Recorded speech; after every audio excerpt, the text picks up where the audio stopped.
Okay, so we talked about alkyl halides, we talked about how to name them, and then we talked about substitution and elimination reactions. Now what we want to go through is we want to go through the particular mechanisms of substitution reactions and elimination reactions. And to start with, we're going to go through what's called the SN2 mechanism. And this is the mechanism that I showed you in the previous video where it's a substitution reaction. So you have a nucleophilic attack and the loss of a leaving group at the same time. So this is what we call a concerted mechanism. Definitely want to get used to hearing that word concerted. What that means is it's multiple steps taking place at the exact same time, like that, so instantaneously. In other words, we don't have a separated loss of a leaving group then a nucleophilic attack. Instead, we have simultaneously, at the same time the nucleophile forms its new bond, we lose the leaving group down here. So again, this is what we call the SN2 mechanism. And this is the concerted nucleophilic attack and loss of the leaving group at the same time. So nucleophilic attack, we're going to write it just like we normally do, where we have our arrow coming from the lone pair on the nucleophile to the alpha carbon of the alkyl halide. And then in the same structure here, we draw the carbon halogen bond. We're going to start from there and we're going to assign it as a lone pair on the halogen. So we end up with our new carbon nucleophile bond and our halide on the products. So that's the concerted mechanism. There is also the stepwise mechanism, so-called SN1 mechanism. That involves the loss of the leaving group and then later a nucleophilic attack. This is something that we're going to cover later in the chapter, so don't worry, we'll talk about this eventually. So for now, we want to focus on the SN2 mechanism, which is the concerted substitution like what we just said. And yeah, again, when we say in a concerted fashion, it just means it's multiple steps that happen simultaneously. So, okay, go ahead. I want you to ask yourself, what do you think the S, the N, and the 2 stand for in SN2? You can pause the video and puzzle it out if you'd like to. But I will just go ahead and tell you that hopefully you figured out S stands for substitution, N stands for nucleophile, right? So it's a nucleophilic substitution. And then what do you think 2 would stand for? The hint is, how would you write a rate law for this reaction? Remember, the rate law is going to be based on your elementary step. It's going to be based on how many molecules are involved in the elementary step. Well, in this case, so if we want to write it out, the rate is going to equal the rate constant K times the concentration of the nucleophile. And then check it out, the nucleophile has to react with the alkyl halide. So that means it's got to be, it's first order dependent on the nucleophile and then first order dependent on the alkyl halide. Like that. So this is actually a second order reaction. So that's where the 2 comes from. It can also be considered bimolecular because this elementary step, this is the key part of this type of mechanism that we're talking about here. It's dependent on both the concentration of the nucleophile and the concentration of the alkyl halide. Okay. All right. Now, another thing about this is that SN2 is a stereospecific reaction. So like here, if we're starting with an enantiopure S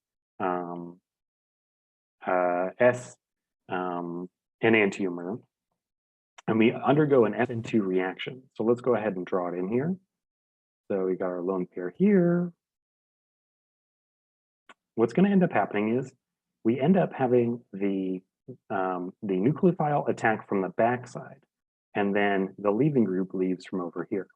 Now, this should make sense to you because this bromide has to leave.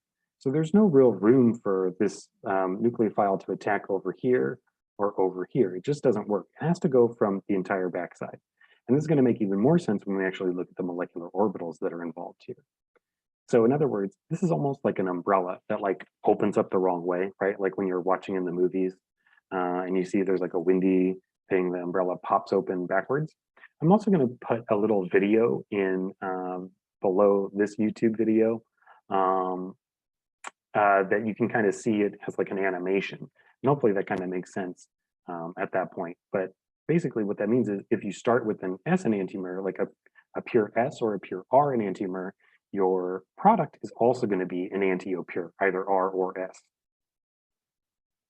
Yeah, so this is also present in your book and Skill Builder 7.1. You can give it a shot trying some of that stuff. Okay, so here was what I was mentioning on the previous slide about the backside attack. So this is our alkyl halide down here, right? So bromomethane. In order for the electrons to come from the highest occupied molecular orbital of the nucleophile, that's the lone pair of the nucleophile that's doing the attacking, it's got to go into the lowest unoccupied molecular orbital of the electrophile. So it's actually the antibonding orbital between the carbon and the bromine. Well, this LUMO invariably has like a big area of density, electron density, where you can actually fit electrons on the backside of the bond, so on the backside of the carbon. So this big empty space can be attacked from any direction. So everything's fine over here. Now over here, on the other hand, you can't get into here because this bromine is blocking the way. So that's preventing a frontside attack, and it means that any of your nucleophiles have to go all the way around to the backside. But actually makes it so that the backside attack is very reasonable. Yeah, okay. So let's go ahead and why don't we practice drawing a transition state? I'm going to show you how to do it, and then there's more practice in the lecture exercise down below. So I'll just walk you through this one here. So now in the transition state, remember that what's happening here is we're forming a new carbon-sulfur bond, and we're breaking the carbon-bromine bond.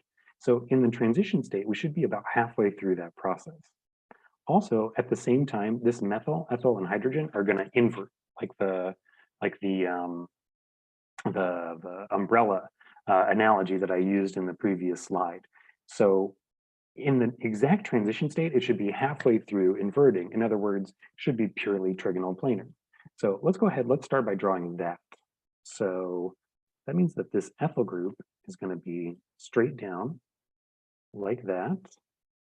The methyl group is coming out like so, and the hydrogen is into the plane of the paper like that.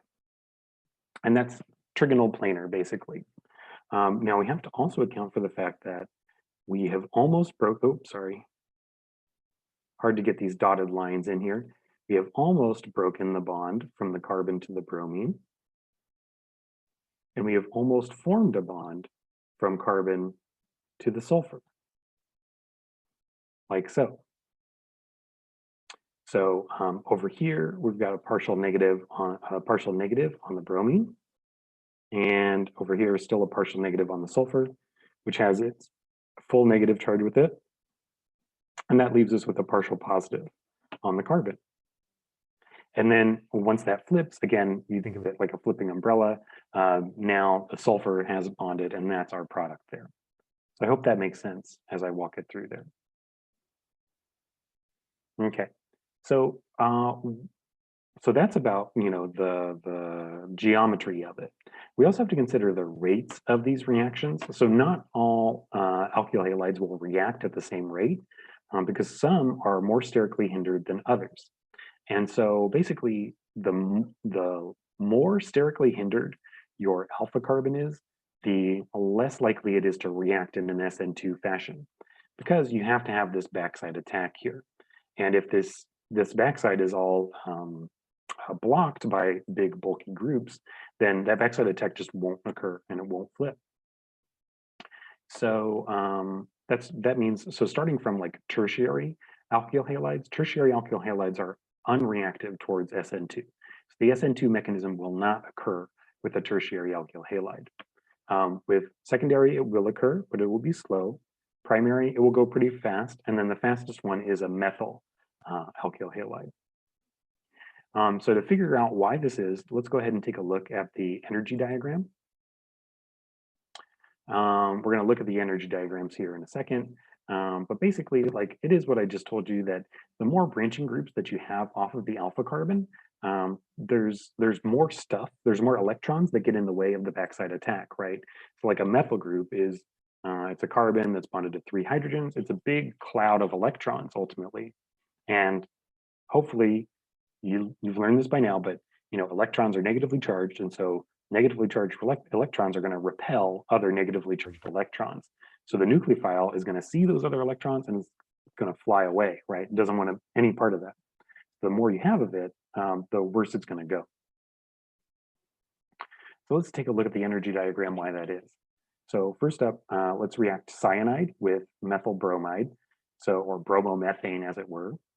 In the transition state, you have to flip 3 hydrogens, and you have this strong nucleophile attacking, so no problem here. So, and really what we're talking about with the kinetics, of course, we're talking about the transition state, right? And in this transition state, we have started to invert these hydrogens here, but it ends up not being a big deal because hydrogens are pretty small, right? It's just, even if you count the covalent electrons, it's 2 electrons and 1 proton. That's not that much mass to move around. But now all of a sudden, if you start adding in a primary substrate or a secondary substrate, so a secondary alkyl halide, now you're moving a methyl group or you're moving 2 methyl groups. That means that the transition states are going to be even higher in energy because they involve the movement of a lot more of them. And this nucleophile has to approach closely, and it's going to interact with these methyl groups, as I mentioned, in an unfavorable way. So I hope that makes sense. So one thing that you need to control, one other way that you can control the rates of SN2 reactions is the stronger the nucleophile is going to be, the faster the reaction is going to be. So like, for example, let's say you wanted to put an alcohol on methyl iodide or iodomethane. If you use a strong nucleophile like hydroxide, it's going to very quickly substitute for the iodine. On the other hand, a weak nucleophile like water, is going to be a very slow SN2 process, and it also leaves it as a very good leaving group. Whereas here, the hydroxide is a stronger nucleophile, and it's a worse leaving group. So, so that's one of the keys that we need to be able to do is to figure out what makes a good nucleophile. And there's no other way to do this other than just to kind of memorize it is going to be your best bet. Generally speaking, we've got these strong nucleophiles over here. These are all anions, right? And anions are strong nucleophiles because they have concentrated negative charge. So that negative charge is going to seek out positive charge wherever it can. Polarizable atoms are good nucleophiles. That just means bigger atoms are good nucleophiles. So like iodide is a big atom. So its negative charge can like attack from anywhere. It makes it for a really good nucleophile. And finally, also, the solvent can also affect your nucleophilicity. So any of these SN2 reactions, you want to use one of these strong nucleophiles if you can. Right, okay, so now we want to talk about the solvent very briefly, because the solvent choice for SN2 reactions is crucial. For SN2 reactions, you have to use something that's called a polar aprotic solvent. Now, if you were working in lab, this would make a lot more sense, but a polar solvent, you're probably aware of that. That just means it possesses polar bonds and there's some sort of asymmetry in here. Aprotic, that might be a new word for you, but aprotic just means that it can't hydrogen bond, basically. It doesn't have a proton that's available for hydrogen bonding. So like something like water is polar, but it's also protic. In other words, it has 2 possible hydrogens that are available for hydrogen bonding. On the other hand, acetone doesn't have any hydrogens that can hydrogen bond, but it has a strong carbon-oxygen double bond, which makes it polar. So acetone is a really good choice, as well as there's dimethyl sulfoxide, acetonitrile, dimethylformamide, and hexamethyl phosphoramide. So these are all examples of polar aprotic solvents that you can use. Now, why is it that you need polar aprotic solvents for SN2 reactions? Well, the polar protic solvents will actually stabilize the anions that we need to have as nucleophiles. And if we stabilize those nucleophiles, that means that they're more stable as reactants. So it's harder to get over the hump of the transition state. So we destabilize them in the polar protic solvent, and then it's a much lower activation energy to get there. So let's take a look actually at the energy diagram, and it's going to make sense here. Again, polar aprotic destabilizes your nucleophile. So it's really easy then for you to get over the hump here of the transition state, much easier than with the protic solvent that stabilizes it. So just keep that in mind that if you need to do an SN2 reaction, you should use a polar aprotic solvent. And then finally, just a last note here in section 7.5, talking about biological alkylation. Just so you know, like when you talk about biochemistry, things get a little more complicated for reasons that may seem unclear, but biology always has a good reason. So methyl iodide, like if you're in an organic chemistry lab, you can just use methyl iodide to stick a methyl group on something.